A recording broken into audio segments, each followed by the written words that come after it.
Queremos creer que todo tiene una explicación. Que todo lo que ocurre en nuestro mundo, lo más insensato, lo más increíble, se puede explicar. Pero a veces ocurren cosas que escapan a la razón. Debajo del Océano Pacífico, un misterioso descubrimiento amenaza con cambiar todo lo que creemos sobre la historia de nuestra nación. ¿Llegaron los exploradores chinos a tierras norteamericanas miles de años antes que Colón? Un trasplante de corazón hace que un paciente sufra una extraña transformación, adquiriendo la personalidad de su donante. Los científicos se preguntan, ¿podría la historia del Dr. Jekyll y Mr. Hyde ser cierta? Un hombre desafía a la lógica y vence la muerte. Es golpeado por un rayo 6 veces y vive. ¿Es un pararrayos humano? Las plantas parecen poseer extraños poderes que les permiten leer nuestra mente. ¿Acaso son organismos con malas intenciones? ¿Puede la ciencia e investigadores especializados descubrir la verdad? O tal vez lo mejor es preguntar, ¿creíble o increíble? Sin explicación. No resuelto. Desconocido. Un misterio. Creíble o increíble. ¿Quiénes fueron los primeros en pisar tierra americana? Muchos responderían Cristóbal Colón. Pero ¿y si alguien más descubrió el continente miles de años antes de lo que creemos? Sus barcos en ese entonces eran de mayor tamaño que los de Cristóbal Colón. Unas misteriosas piedras talladas en la costa de California amenazan con modificar la historia de Norteamérica. Jamás he visto nada como esto. ¿Acaso estas piedras prueban que los chinos llegaron antes que Colón al Nuevo Mundo? Bob Maestrel buceaba en Palos Verdes, al sur de California, cuando hizo un extraño hallazgo. Adoro bucear. Es todo un misterio. Jamás sé qué voy a encontrar. Puede ser una nutria, incluso una tortuga. Aparecen de vez en cuando y hay quien encuentra tiburones. Estamos paseando bajo el agua en nuestros scooters y de repente aparece un gran tiburón nadando junto a mí y pienso, se parece a mi amigo, pero no lo es. Y es muy divertido. Yo recolectaba caracolas marinas para un conocido cuando encontré 2 masas redondas con un agujero en ellas. ¿Cómo llegó ahí ese agujero? Jamás había visto algo así. No tenía idea qué podía ser. Y nadie más conocía algo así. La piedra no se parece a ningún objeto que Bob haya visto antes. Frente a la posibilidad que fuera falsa, Bob le tomó fotografías y las envió a expertos en arqueología submarina, quienes sugirieron que podría ser el ancla de un barco. Se usaban piedras para hacer anclas por más de 4000 años. Los antiguos egipcios, griegos y romanos usaban piedras con agujeros tallados para anclar sus naves. Las anclas de piedra solo fueron reemplazadas cuando el hierro y el acero se masificaron. Los europeos que llegaron a la costa de California en 1542 habrían usado metales. ¿De dónde podrían venir las anclas de piedra? Llevo estudiando las piedras de Palos Verdes por unos aproximadamente 35 o 40 años. Larry Pearson es un experto en arqueología náutica. La clase de ancla de piedra encontrada en la colección de Palos Verdes muestra la forma tradicional del ancla o grupo de ellas que se ha usado frecuentemente desde tiempos antiguos en China. Los chinos iniciaron el paso de piedras a metales hace unos 600 años.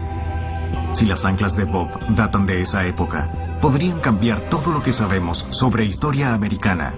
¿Acaso le ganaron a Colón por más de 100 años? Es una teoría en controversia. Hay una gran cantidad de gente en todas partes que desea creer en teorías increíbles, ¿sabes? Larry Pearson tiene una teoría menos sensacionalista. Cree que las piedras son de la época moderna. La explicación más lógica para la presencia de estas piedras en aquel lugar debe ser la pesca china del siglo XIX. Larry cree que los pescadores modernos usaban viejas tecnologías porque la piedra era barata y muy abundante. Los pescadores chinos en la California del siglo XIX usaban anclas de piedra que se usaron por miles de años en China.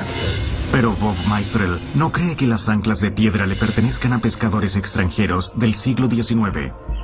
Afirma que algunas pesan miles de kilogramos, mucho más de lo que cualquier barco en esa época sería capaz de llevar. Algunas pesan entre 1.300 y 1.800 kilogramos y las más grandes pesan entre 1.800 y 2.200 kilogramos. Para probar su punto, Bob reúne a un equipo que recuperará un ancla gigante de palos verdes.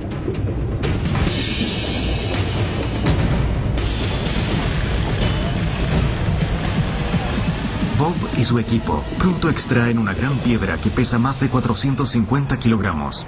La original pesaba 127 kilogramos, mientras que la más grande sacada del agua pesaba 467 kilogramos. ¿Podría la tripulación de un pequeño barco pesquero del siglo XIX haber cargado una piedra así? El historiador aficionado, Su Leong Lee, ha pasado años analizando las piedras y tiene una buena explicación para el misterio. Lee piensa que las anclas pertenecen a una enorme flota de barcos, liderada por el almirante y explorador chino del siglo XV, Zhong He. Les diré una cosa. Los chinos sabían más del mundo en la época de Zhong He que todos los cartógrafos existentes en Europa. De hecho, los mapamundi europeos, que fueron diseñados un siglo más tarde, probablemente se basaron en partes de la información que Zhong He reunió durante sus viajes. Se sabe que la flota de Zhong He llegó a India, el Medio Oriente y el este de África. Ciertos eruditos creen que rodeó el Cuerno de África hasta llegar al Océano Atlántico, pero el Dr. Lee piensa que llegó aún más allá. La ruta que hizo Zhong He fue ir hacia el oeste desde China, a través del Océano Índico, Atlántico y Pacífico, para luego regresar a casa.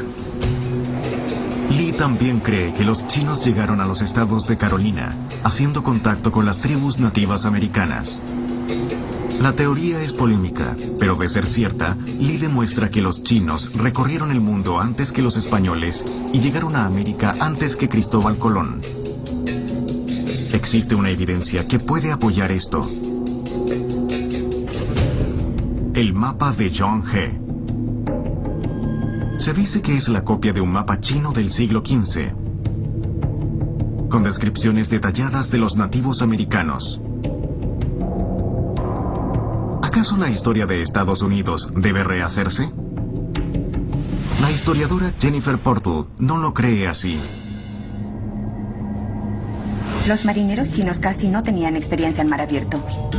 Pero sabemos que poseían el astrolabio obtenido de los persas durante el Imperio Mongol. Sabían lo que era la longitud y la latitud, porque en ese tiempo un globo terráqueo fue hecho por un astrónomo persa en 1267, usando ambos conceptos de latitud y longitud. Entonces sabían que el mundo era redondo, pero no tenían idea de cómo navegar por el mar. La doctora Portal piensa que los chinos no eran capaces de atravesar océanos en el siglo XV.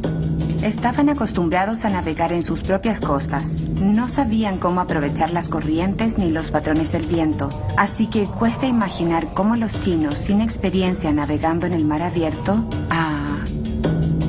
habrían podido realizar un viaje como ese. Pero el Dr. Lee afirma tener más evidencia de que Zhong He logró cruzar el Atlántico. Un misterioso medallón de cobre, encontrado en Carolina del Norte, cerca de la ruta que, según Lee, habrían seguido los chinos. Diría que una de las evidencias más importantes es el medallón de bronce. Lo que me provocó más curiosidad fue la inscripción. Dice Gran Ming Shenda. Shenda fue el emperador chino que envió a Zhong He. Nadie sabe qué tan antiguo es el medallón o de dónde proviene. Pero según el Dr. Lee, La cercanía con la cultura china tuvo una fuerte influencia en el estilo en que los nativos americanos vivían, hablaban y hasta se cortaban el cabello. Pero la teoría de Lee no es apoyada por muchos expertos de este campo. La doctora Portal considera extraño que China no posea registros del supuesto hallazgo de Zhonghe. Para una cultura tan buena en documentar, en registrar texto e imágenes, es lógico pensar que si lograron llegar a Norteamérica, ellos habrían dejado alguna clase de registro, el cual habría sido posteriormente reproducido ya sea en forma impresa o manuscrita. Además, tenemos que tener en cuenta que China le da una gran importancia a la impresión de texto e imágenes, así que lo normal sería descubrir alguna clase de mapa. Si no fueron los chinos quienes llegaron a nuestras costas dejando grandes anclas de piedra, ¿quiénes eran entonces? La evidencia reciente, obtenida del análisis de una piedra similar a la encontrada por Bob Meistrel, sugiere que la respuesta a este misterio podría ser aún más extraordinaria de lo que nadie imaginó. Se realizó una prueba en San Diego, donde trajeron un ancla extraída de lo profundo del mar que básicamente era una piedra con un agujero en ella y tenía nódulos de magnesio. Se analizaron dichos nódulos y se descubrió que tenían 4000 años de antigüedad. Solo consideren las implicaciones. Una civilización antigua que llegó a la costa oeste de América hace 4000 años. Los europeos ignoraban la existencia del Océano Pacífico, así que esto debe provenir de Asia, más específicamente de China. Esa es mi conclusión. Es asombroso. Pienso que, en verdad, es magnífico. Descubrimos estas piedras y son todo un misterio. Siempre lo han sido en mi vida. Y quiero descubrir sus secretos antes de morir. Debo apresurarme. El origen de las piedras hundidas aún es un misterio. ¿Son grandes anclas dejadas por los pescadores del siglo XIX? ¿Acaso un almirante chino llegó a suelo americano muchos años antes que los europeos? ¿Fue América descubierta milenios antes de lo que dice nuestra historia? ¿Creíble o increíble? Un trasplante de órganos le salva la vida a un hombre y lo cambia para siempre, pero no de la forma que esperaba. Estaba muy sorprendido y perplejo. Como en la historia del Dr. Jekyll y Mr. Hyde, el receptor de un corazón trasplantado experimenta un cambio radical en su personalidad. Hay muchos eventos cotidianos que no pueden explicarse de forma convencional. Los científicos deben preguntarse, ¿será posible trasplantar la personalidad e incluso los recuerdos de otro ser humano? Trabajé muy duro todo el tiempo y solo me importaba el dinero. Era un empresario gordo y fuera de forma que descuidó su cuerpo. Bill Wall solo deseaba ganar dinero, pero cuando sufrió un grave infarto en 1999, su vida cambió para siempre. Me dijeron muchas veces que había sido el peor paciente cardíaco de todos. Bill necesitaba otro corazón, y el 22 de febrero de 2000 apareció un órgano apropiado. El donante era un doble de Hollywood llamado Brady Michaels, un hombre apasionado y amante de su trabajo, que murió en un trágico accidente. La muerte de Brady terminaría salvando la vida de Bill Wall. Recuerdo que esa tarde me levanté muy cansado, pero tenía un corazón nuevo y yo sonreía. Era una sonrisa de oreja a oreja porque estaba muy agradecido. Mientras estuve en el hospital, aprendí a reconocer lo que es el amor, la paciencia, la tolerancia y además el entendimiento, cosas que le faltan a muchas personas en el mundo. Pero después de la operación, Bill afirma que comenzó a actuar de forma extraña. Lo primero en sorprenderme ocurrió camino al trabajo. Suelo escuchar rock clásico, como Led Zeppelin y cosas así, pero no sé por qué esa mañana puse una estación de jazz. Me dirigía al trabajo y de pronto la emisora puso un tema de Sade. la canción de Kiss of Life. En ese momento comencé a llorar y fue algo repentino. Yo usualmente no soy una persona que llore, eso a mí no me ocurre, pero creo que esa vez perdí el control. Bill descubrió que el donante de su nuevo corazón, Brady Michaels, era aficionado al jazz. De acuerdo a lo que dice Bill, el trasplante no solo cambió su gusto musical, sino también su vocabulario. Es algo extraño. Yo he sido un hombre de negocios toda la vida. La jerga surfista no era precisamente una de mis características. Extrañamente, el nuevo corazón de Bill lo transformó de alguien sedentario a un amante del ejercicio, como lo era Brady Michaels. Bill cree que al recibir el corazón de Michaels, también adquirió parte de su personalidad. Estoy viviendo gracias a una parte de ese joven. Fue una bendición que trajo consigo nuevas ideas, pensamientos y características que se han integrado en mi vida hasta volverse parte de ella. Bill Wall y su increíble historia presenta ciertas interrogantes. ¿Acaso nuestros órganos contienen la esencia de quiénes somos? ¿Puede el cuerpo de una persona asumir la personalidad de alguien que murió? El profesor de psicología, Gary Schwartz, cree que sí. Si todos los tejidos pudiesen guardar información y energía, entonces, al extraer un órgano, no solo sería un trasplante común, sino que también lo que haríamos sería trasplantar los recuerdos. El Dr. Schwartz ha investigado las transferencias de memoria por 30 años y registrado más de 70 historias similares. Diría que hay varias posibles explicaciones a este fenómeno, incluyendo el modelo de retroalimentación universal o genérica que se aplica en todo sistema y en todo nivel. En 1988, Claire Sylvia recibió el corazón y pulmones de un hombre fallecido en un accidente de moto. Después de la operación, adquirió un gusto por la cerveza, los pepinillos y nuggets de pollo, alimentos que jamás habría ingerido antes del trasplante. Los padres del donante le dijeron que su hijo Tim adoraba la cerveza y los pepinillos, y además, en la noche de su muerte, Tim llevaba una caja de nuggets de pollo en el bolsillo. Hay ejemplos como el caso de Bill que indican algo, mucho más allá de simples cambios en la dieta o el ejercicio, que pueden sucederle a muchas personas tras un trasplante de corazón. ¿Podrían estos cambios de personalidad ocurrir por haber estado cerca de la muerte?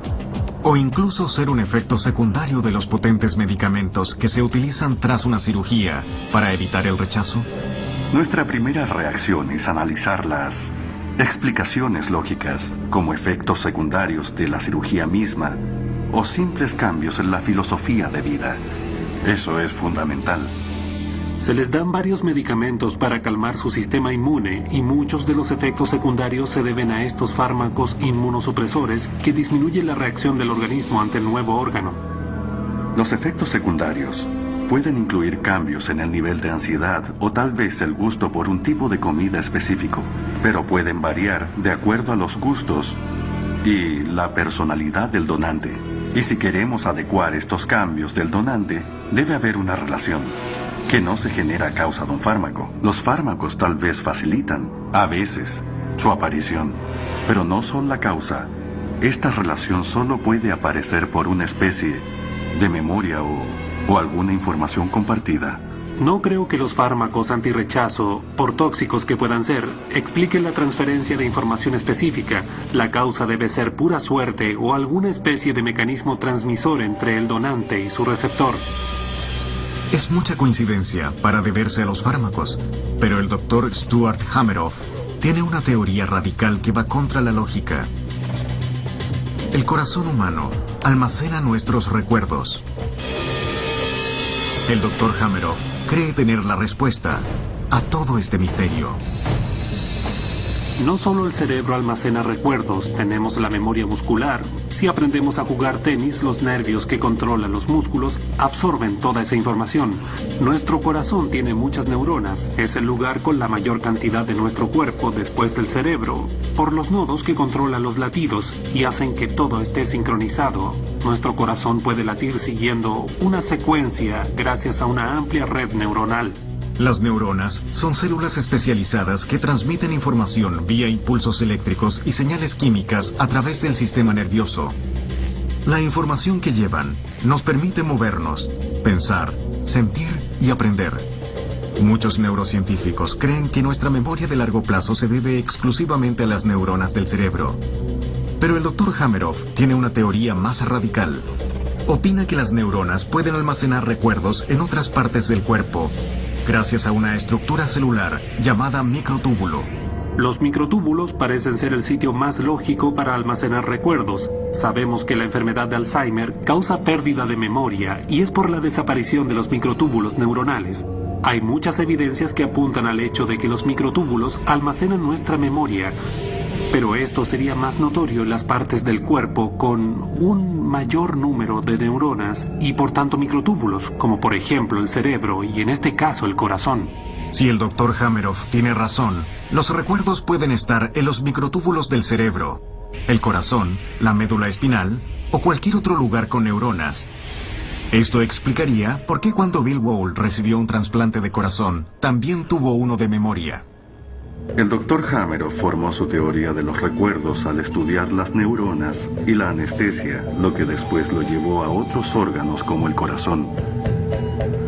Es un caso muy especial de cómo una parte específica de una célula puede tener recuerdos. Y yo no discrepo de esa teoría. Lo que realmente sugiero es que todo el proceso de aprendizaje de los microtúbulos es una retroalimentación. La teoría del Dr. Schwartz va más allá. Él cree que la memoria puede estar en todas las células del cuerpo, no solo en las neuronas, gracias a la retroalimentación. La retroalimentación define la memoria y el aprendizaje. Y ese proceso de retroalimentación opera en todos los niveles, y cuando esto ocurre en las neuronas les permite aprender entre sí. Esta misma conexión de la memoria y aprendizaje puede ocurrir dentro de la red celular, que es la interconexión del corazón, los pulmones o cualquier otro órgano. De acuerdo a la teoría de Schwartz, las células de nuestro cuerpo envían y reciben información constantemente, creando recuerdos durante el proceso. Otra característica de la retroalimentación es que es un proceso constante y que fortalece los recuerdos cada vez que se repiten como cualquier proceso de memoria. Entonces eso nos permite suponer que los sabores, los gustos musicales, o también preferencias de colores, o historias profundamente emotivas y con un significado histórico, o las pasiones de una persona estén almacenadas en el corazón y además, a su vez, en el cerebro. ¿Podrían otras células, aparte de las neuronas, tener recuerdos? Schwartz no solo cree que sí, también dice poder demostrarlo. Pensamos en la memoria muscular como algo propio del cerebro, pero resulta que los músculos tienen el potencial de aprender. Son capaces de aprender por retroalimentación. Por lo tanto, los músculos serían quienes generen la memoria muscular por sí mismos. Schwartz puede mostrar su teoría en acción. Hagámoslo. Un atleta entrena sus músculos para jugar básquetbol, y esto le permite acertar sus tiros, incluso si le cubren los ojos con una venda. Schwartz cree que no solo los órganos, como el corazón, almacenan recuerdos. ¿Está bien así? Piensa que todas las células del cuerpo pueden guardar información. Excelente. Puesto que la retroalimentación opera en todos los niveles del cerebro, teóricamente hay recuerdos y aprendizaje en cada una de las partes del organismo. Así que esta no es una teoría que se enfoca en el corazón o el cerebro. Ni siquiera es una teoría puramente celular en sí misma. Es una teoría de aprendizaje por retroalimentación y hasta qué punto las células pueden aprovechar este proceso. No está probada, pero esta teoría puede explicar los casos de pacientes que informaron recibir los recuerdos, gustos y conductas del donante, junto con sus nuevos órganos. El recibir un trasplante, una segunda oportunidad de vivir, fue un gran cambio para mí. Pero también creo que ciertos aspectos de quien fue mi donante se volvieron una parte de mi ser. Y siento que la memoria celular provocó este cambio, que realmente me hizo una persona mucho más feliz. Y ahora me gusta ayudar, hacer cosas y deseo cambiar el mundo. Muchos neurocientíficos no creen en la existencia de la memoria celular. Pero Bill Wall cree que se puede trasplantar órganos y también recuerdos. Sea cual sea la verdad, hace que nos preguntemos si esto es creíble o increíble. El rayo, un arma de la naturaleza que mata a unas 60 personas al año en Estados Unidos y deja cientos de heridos. Para muchas personas, la posibilidad de ser golpeado por uno es mínima, una en 500,000.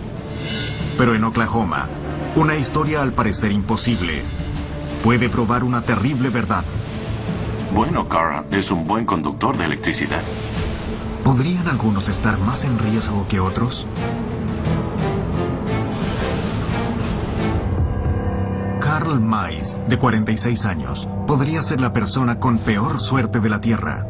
Este habitante de Oklahoma fue golpeado por más de un rayo, comenzando en 1978.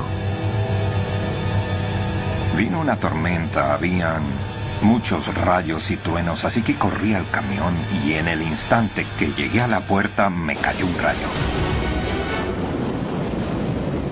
Me impactó como si fuera un estallido de luz. Unos años después, el rayo atacó nuevamente. Un rayo golpeó el transformador en el poste de luz. Y yo también fui afectado. Como si alguien me golpeara con un bate de béisbol. O algo así, fue muy fuerte. Quedé tirado en el piso y cuando me levanté se acercó un plomero a decirme ¿estás bien? Y le dije ¿acaso alguien me golpeó? Y me dijo no, te alcanzó un rayo. 1996. Carl observa un tornado a una distancia que cree segura. Estaba debajo de un árbol cuando un rayo le cayó encima y descendió por él. Yo salí corriendo hacia la casa. Mientras pensaba, esto no puede ocurrir de nuevo, pero así fue. Esto pasó por cuarta vez en 1999. De nuevo en 2005. Y un año más tarde, Carl entró a los libros de récords como la única persona impactada 6 veces por un rayo. Solo recuerdo una luz intensa y el ruido. Al despertar, estaba en el piso. Esta vez estaba boca abajo, trabajando en un cable y el rayo me quemó el pecho. Específicamente fue el lado izquierdo de mi pecho. Un hombre que ha sido impactado por un rayo 6 veces en 30 años es algo tan extraño e improbable que no parece lógico. El profesor de estadística Jeffrey Rosenthal ha calculado las posibilidades de que exista alguien con tan mala fortuna. La posibilidad de ser golpeado en 6 ocasiones distintas a lo largo de 30 años es altamente improbable. Casi es una en billones de billones, pero aún así le ocurrió a una persona durante esa cantidad de tiempo. ¿Significa esto que Carl simplemente tiene muy mala o muy buena suerte? Después de todo, a pesar de recibir el impacto de 6 rayos en 30 años, Carl Mize sigue vivo. Ahora pienso que si vuelve a ocurrir podría matarme esta vez y no sé por qué me siento de esta forma, pero aún así tengo mucho cuidado al salir de la casa. ¿Por qué Carl ha sido golpeado tantas veces? Rosenthal sospecha que la respuesta se relaciona con el hogar de Carl. Oklahoma está en el centro del Callejón de los Tornados, por lo que los rayos golpean la zona casi 1 millón de veces al año. ¡Oh! ¿Vieron eso? Si lo comparamos, por ejemplo, con California, la probabilidad en ese caso es de 0.02. Entonces hay 34 veces más posibilidades de morir a causa de un rayo si se vive en Oklahoma en lugar de California. Rosenthal cree que la respuesta se encuentra en otro factor de mayor importancia. Carl vive en una granja y al encargarse del mantenimiento en la Universidad de Oklahoma, pasa mucho tiempo al aire libre. Diría que sus probabilidades de ser golpeado por un rayo en un año son de 1 en 1800. Si unimos ambos factores, estilo de vida y ubicación, Carl tiene muchas más posibilidades de ser golpeado por un rayo que una persona promedio. Pero, ¿este factor es suficiente para explicar por qué le ha ocurrido 6 veces? ¿Podría la respuesta estar en la inusual conducta de los rayos? O tal vez, Carl tiene algo especial que lo hace atraer esta arma de la naturaleza. El comprender esta violenta y mortal fuerza climática ¿ayudaría a resolver este misterio? El rayo es una gran descarga eléctrica entre una nube de tormenta y el suelo. Este fenómeno es una versión similar, pero mucho más potente que la chispa electroestática que se produce a veces cuando tocamos el pomo de una puerta. Cada uno posee tanta energía como una tonelada de TNT. Incluso si evitamos un golpe directo, los rayos pueden afectar a cualquiera, como le ocurrió a Carl, a través del contacto con algún objeto, causando quemaduras de tercer grado, tímpanos destruidos e incluso la muerte al afectar el sistema nervioso y detener el corazón. El investigador, Don McGorman, piensa que esta característica puede explicar la mala suerte de Carl en lo referente a rayos. Cada vez que fue golpeado, estaba en contacto con algo que conduce la electricidad. El estar tocando metal fue la causa de sus heridas cuando fue impactado. Y se trataba de largas piezas de metal, que es aún peor, o grandes piezas de metal. En el caso del cable, el rayo alcanzó un poste cercano. La descarga eléctrica usó el cable para llegar a él y golpearlo. Después estaba tocando una barra de fierro que absorbe la electricidad de un rayo, lo que le provocó heridas graves. Carl Mice se expone al riesgo mucho más que el promedio, pero eso no basta para explicar sus 30 años de vivir en suspenso. El experto en electricidad, Dave Stetzer, quiere probar una teoría más extraña. Si habrá en Carl algo que lo hace más vulnerable a los rayos. La corriente sigue el camino de menor resistencia. Ohms. La ley de Ohms se encarga de medir la resistencia eléctrica. Si supiéramos dónde va a caer un rayo y fuéramos a un campo de golf y hubieran 2 personas, una con 200 ohms de resistencia y otra con 500, y ambas fueran impactadas por un rayo, fluiría más corriente por el cuerpo de la persona con 200 ohms de resistencia que el de la persona con 500. Menos resistencia equivale a mayor conducción. Y hablando de eso, si queremos conducir electricidad, ¿usamos una vara de cerámica o un alambre de cobre? Este último tiene un electrón de valencia y por lo tanto sin duda es el conductor ideal. Cada persona tiene una resistencia eléctrica diferente. Algunos científicos piensan que los niveles de sudor y grasa corporal pueden influir. El experimento de Stetzer determinará si Carl posee menos resistencia. ¿Podrá esto explicar por qué es impactado por más rayos que otras personas? Vamos a conectar eso para medir la cantidad de voltaje entre estos 2 puntos. A mayor voltaje, más electricidad conducirás. Primero, Stetzer analiza a los amigos de Carl, Luke y Wayne. Tenemos 2.3 voltios. 2.4. Casi 4 voltios. Stetzer espera que Carl arroje un resultado menor. Como pueden ver, el número desciende a 1.9 voltios. El experimento de Stetzer parece revelar que Carl conduce más electricidad de lo normal.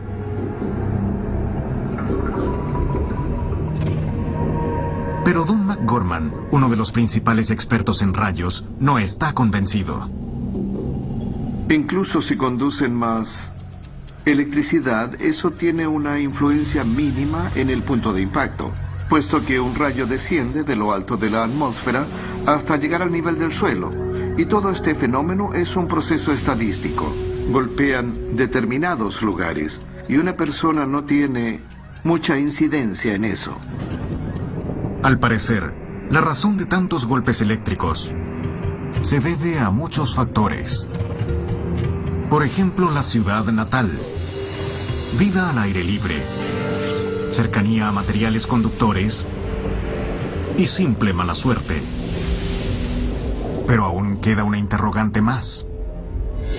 ¿Cómo logró Carl sobrevivir casi sin heridas? El matemático Jeffrey Rosenthal cree que hay una respuesta simple y lógica. Tienes 50% de posibilidades de sobrevivir incluso si eres impactado 6 veces por un rayo. Al igual que 50% de posibilidades de que salga cara al tirar una moneda. Pero lograr cara 6 veces seguidas tendría una probabilidad de la mitad multiplicada por sí misma 6 veces. Eso da una posibilidad en 64 o 1.5%. Es más probable sobrevivir a 6 golpes eléctricos seguidos que sacar cara 6 veces. Independiente de cómo se vean los cálculos, Carl Mice tiene la mejor o peor suerte de la Tierra. Pero el hecho es que sobrevivió 6 veces a la furia de los rayos.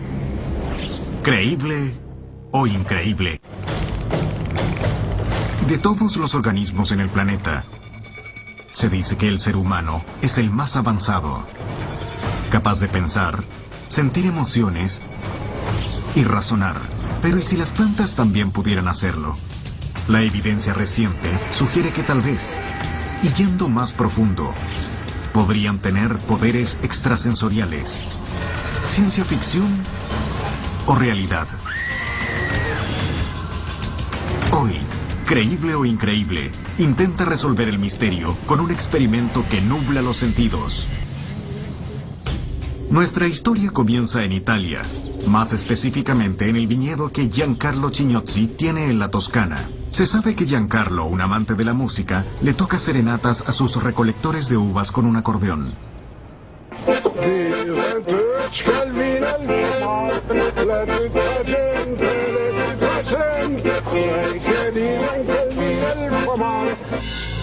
En 2002, Giancarlo descubrió algo extraordinario. Mientras buscaba cómo evitar que las plagas arruinaran sus cosechas, instaló altavoces que tocaban música clásica las 24 horas del día por todo el viñedo. Y el resultado fue sorprendente. No solo se alejaron las plagas, también pasó algo muy extraño. Las plantas más cercanas a los altavoces llegaron a ser un 50% más grandes que el resto de la cosecha. Maduraron más rápido y hasta crecieron en dirección a la música. Es algo maravilloso e imposible de creer. Los racimos crecieron 4 veces más de lo normal. Y las hojas 2 veces más. El sonido es como si fuera la luz.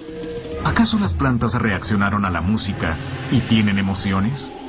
La respuesta es más extraña de lo que parece. ¿Podrían las plantas ser más inteligentes de lo que cree la ciencia? El botánico J.D. Mather dice que la explicación al comportamiento de las parras es muy simple. Si hablamos de vibraciones, las plantas muestran percepción primaria. Esto es que captan lo que ocurre a su alrededor y lo reciben como impulsos eléctricos. En lo que respecta a la música clásica, tal vez hayan ciertos tonos, ciertos timbres o niveles de vibración que hacen que las plantas respondan más a esta música en particular. Las ondas sonoras son vibraciones del aire formadas por distintas frecuencias.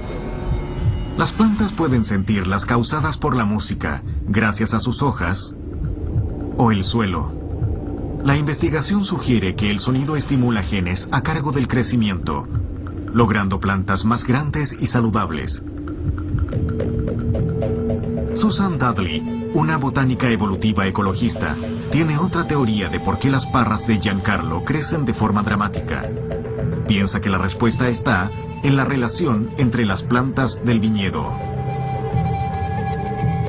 Cada planta posee una madre y un padre. Las plantas del viñedo podrían crecer mejor desarrollándose cerca de sus parientes. Sabemos que algunas crecen mucho mejor al estar cerca de su familia.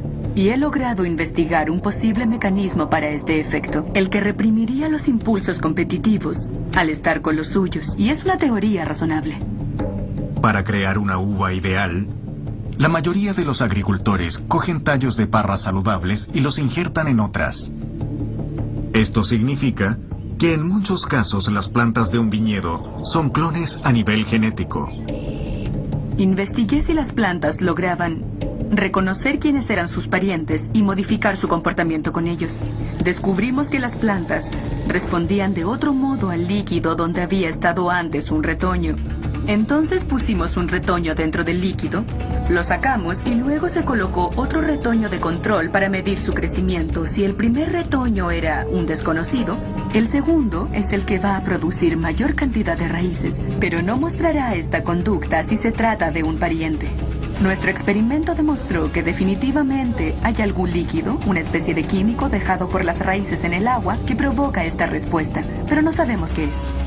Las plantas compiten por recursos limitados como nutrientes, agua y luz solar. La investigación de Dudley demostró que cuando ciertas plantas crecen cerca de las de su misma clase, trabajan juntas por la supervivencia mutua y tienen más posibilidades de madurar.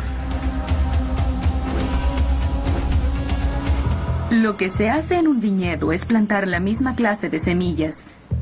No hay muchas diferencias, así que en vez de compartir mejor los recursos a causa de ser diferentes, puede que la cercanía las haga ser menos competitivas entre sí. ¿Las teorías de Dudley resuelven el misterio del viñedo italiano? Si la respuesta tiene que ver con parentesco o frecuencias sonoras, ¿por qué solo algunas plantas crecen hacia los altavoces? ¿Podría dicha respuesta ser algo más extraño que la misma ciencia ficción? ¿Será que, como afirman muchos investigadores, las plantas son seres conscientes, capaces de tomar sus propias decisiones? Yo pienso que las plantas pueden sentir. Ahora bien, no se ha probado con precisión si pueden sentir nuestros pensamientos o los de otros animales. Es algo que debe ser probado, así que no diría que son psíquicas o algo parecido. Aún así, puedo afirmar que los cambios en el ambiente las afectan con mucha facilidad y son muy sensibles a cualquier cambio que se produzca, y eso podría ser, hasta cierto punto, una forma de pensamiento. Aún no lo sabemos. El botánico J.D. Mather y su asistente Zach intentarán probar su teoría. Conectarán una planta a un polígrafo detector de mentiras de última generación para monitorear los cambios en su actividad eléctrica y revelar su conducta ante los estímulos. Un aumento notable en las lecturas podría sugerir que la planta responde al pensamiento humano. Estoy absolutamente motivado por saber qué obtendremos de este experimento en particular. Especialmente me interesa mucho porque puede ser un nuevo camino por el cual orientar mis investigaciones. Si obtenemos una respuesta positiva, me gustaría continuar en esto, pero con un estudio más científico. J.D. junto a Zach analizan lo que para muchos jardineros es un hecho: la reacción de las plantas al tacto humano. Movemos ligeramente las hojas y el tallo de la planta. No hay reacción, Zach. No hay respuesta. A continuación, lo que pocos científicos han tratado antes. La vamos a amenazar. Por medio del lenguaje corporal y pensamientos amenazantes, intentan probar si las plantas tienen percepción extrasensorial. No hay respuesta. Sin respuesta. Eso es todo. Sí. ¿Aún no hay respuesta? Sin resultados concretos hasta ahora, J.D. y su asistente deciden ir más allá en su próximo experimento: amenazar a la planta con violencia física. Espera. Cuando estabas a punto de cortarla, hubo un aumento notable. Es muy interesante porque el nivel era bajo. Luego subió, disminuyó y volvió a subir. Y después cambió nuevamente. El mayor aumento viene antes de que actuaras. El resultado es notable. Antes de cortar la planta, hubo un gran aumento en el polígrafo. ¿Una respuesta fisiológica ante el peligro inminente? ¿O acaso la planta leyó la mente de Zack? Fue casi el momento perfecto para que una planta sintiera ansiedad. Te acercaste a ella con tijeras y una idea muy clara, al menos en la mente. No dijiste nada. Así que, tal vez, hayamos descubierto algo en realidad. Hablando en términos científicos, esto no sería un resultado a menos que lo repitiéramos varias veces. Pero el hecho es que esta prueba fue toda una sorpresa para mí. Porque no me lo esperaba de ninguna manera. Habíamos analizado una planta y luego otra en distintas situaciones, sin ninguna respuesta clara. Pero luego cuando de pronto Zack se acercó portando unas tijeras, claramente con la intención de cortarla, ahí tuvimos un aumento bastante notorio. A pesar de todo, el experimento sorprendió a los científicos. ¿Se puede probar que, como muchos afirman, las plantas pueden sentir y pensar? De ser así, sería un cambio dramático en la forma que el ser humano se relaciona con estas misteriosas criaturas. ¿Creíble o increíble?